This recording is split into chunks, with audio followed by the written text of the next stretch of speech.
Ne tɔgɔ ko madame Jara Kadijatu Jakite ne muso jɛkulu wa ɲɛmɔgɔ dɔ de ani denmisɛnnin jɛkulu n'o jɛkulu tɔgɔ ko réseau national pour le développement des jeunes filles et femmes du Mali RENAJEF Mali bi ɲɔgɔn ye ma dawuli dɔrɔn kama kunun kun ye an ka journée internationale ye min talen kɛrɛnkɛrɛnnen don ka ɲɛsin musomaninw ka nɛgɛkɔrɔsigi ma donc an ka réseau fana laɲini k'a fɔ donc bi an fana ka essayer k'an da don o journée kumaw la ni journée kɔnɔna na ye message min passé c'est vrai an ka ladakɔrɔw kun don bolokoli muso ka bolokoli an ka ladakɔrɔw kun don mais tiɲɛ kɔrɔ tɛ parce que sisan nɔ laɲiniw y'a yira k'a fɔ vraiment kɔlɔlɔ caman bɛ ka ye musow ka nɛgɛkɔrɔsigi la sisan nɔ o kɔlɔlɔ bɛ taga se fa ka furu yɔrɔ ma. Ne ye Sumaworo ye, n bɛ baara kɛ cakɛda la ni gouvernement y'a sigi sen kan ko ka kunnafoni di kɛ nɛgɛkɔrɔsigi kan an b'a ye k'a fɔ an bɛɛ bɛ hɛrɛ de fɛ an bɛɛ bɛ kɛnɛya de fɛ an bɛɛ bɛ ɲɛtaga de fɛ an bɛɛ b'a fɛ ka kɛ fɛn ye don dɔ an bɛɛ b'a fɛ ka den ɲumanw sɔrɔ an bɛɛ b'a fɛ ka bɔ an yɛrɛ la bon ni an y'a ye k'a fɔ an ka taabolo dɔ bɛ ka kɛ fiɲɛ ye o la hali n'a tun ma dɔn kunun bi n'a dɔnna ala ni dɔnniya min ni ala y'o nɔgɔya an ye bi ayiwa ka kan ani baro ka sigi ka kan an ka ɲɔgɔn bilasira ni hakilina ɲumanw ye.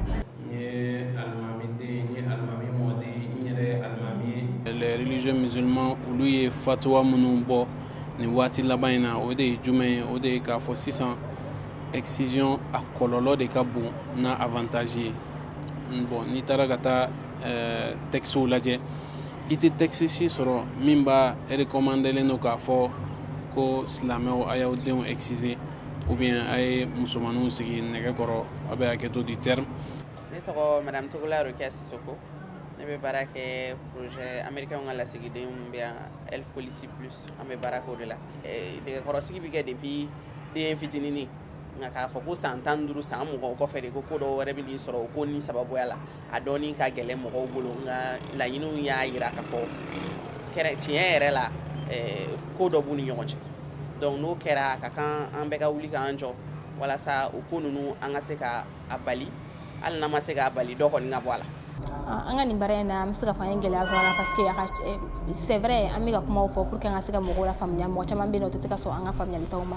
donc pour que ka se ka u la faamuya u ka se hali yan yɛrɛ fɔlɔ o ye ko ye parce que n'a fɔra dɔrɔn ko muso ka nɛgɛkɔrɔsigi dɔrɔn sijɛ a bɛ mɔgɔ caman lasiran donc hali an ka se ka pour que an ka se ka hali mɔgɔw yɛrɛ sɔrɔ min bɛn'u sigi k'a ɲɛfɔ o ko gɛlɛyara parce que mɔgɔ caman bɛ ka siran k'i da don a kuma la donc n'a don kuma ma fɔ an tɛ se ka laɲiniw tɛ se ka sabati donc il faut k'an k'a fɔ de pour que an ka se ka solution sɔrɔ ɲɔgɔn fɛ. Gɛlɛya bɛ baara bɛɛ la nka ni tagabolo ni i kɛcogo o bɛ kow nɔgɔya i bolo donc an bɛ baara kɛ ni partenaires ye minnu vraiment u b'an dɛmɛ kosɛbɛ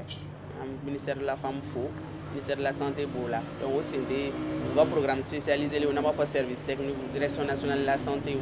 programme national de lutte contre l'excision mun yɛlɛmara ka kɛ programme national de VBG a fɔra an ye salle kɔnɔ sisan a bɛ dɔgɔkun 3 dɔrɔn bɔ donc o b'a jira k'a fɔ ko jamana yɛrɛ ka sigilanw olu bɛɛ basigilen don a ko kan